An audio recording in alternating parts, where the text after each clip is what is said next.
Welcome to Telangana వెలుగు. నేను మీ రాజు. So దాదాపు ఇప్పటికి ముగ్గురికి మంత్రి పదవులు ఇచ్చారు. సో మరొక ముగ్గురికి మంత్రి పదవులు దానిపైన కూడా ఏఐసిసి అధిష్టానం కూడా ఒక స్పష్టమైన నిర్ణయం తీసుకున్నట్టు కూడా తెలుస్తుంది. సో ఇక్కడ ఏఐసిసి ఏం చెప్పింది, ప్రస్తుతం రాజగోపాల్ రెడ్డి పాజిటివ్ గానే ట్వీట్ పెట్టారు. అలాగే సుదర్శన్ రెడ్డి గారు కూడా పాజిటివ్ గానే ఉన్నారు.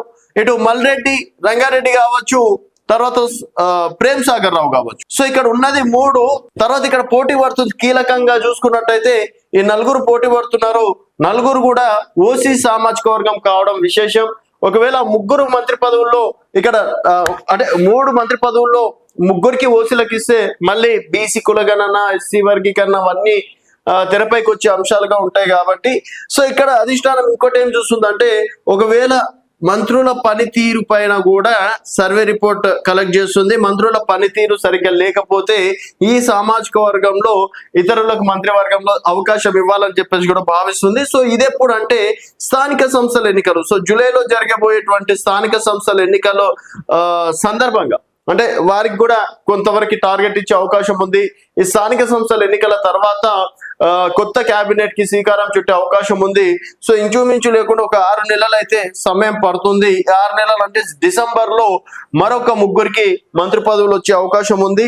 సో ఇప్పుడు రాజగోపాల్ రెడ్డి అయినా, సుదర్శన్ రెడ్డి అయినా, మల్రెడ్డి రంగారెడ్డి అయినా, ప్రేమ్ సాగర్ రావు అయినా మరో 6 నెలలు వేచి చూడక తప్పదని చెప్పేసి చెప్తున్నారు.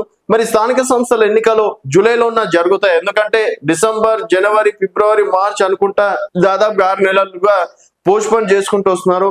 ఎన్ని రోజులు ఏంటంటే బీసీ కులగణనకు సంబంధించి మరి ఇప్పుడు బీసీ కులగణన చట్టబద్ధంగా చెయ్యాలి అని చెప్పేసి కృష్ణ గారు కూడా రీసెంట్ గా డిమాండ్ చేయడం అనేది జరిగింది.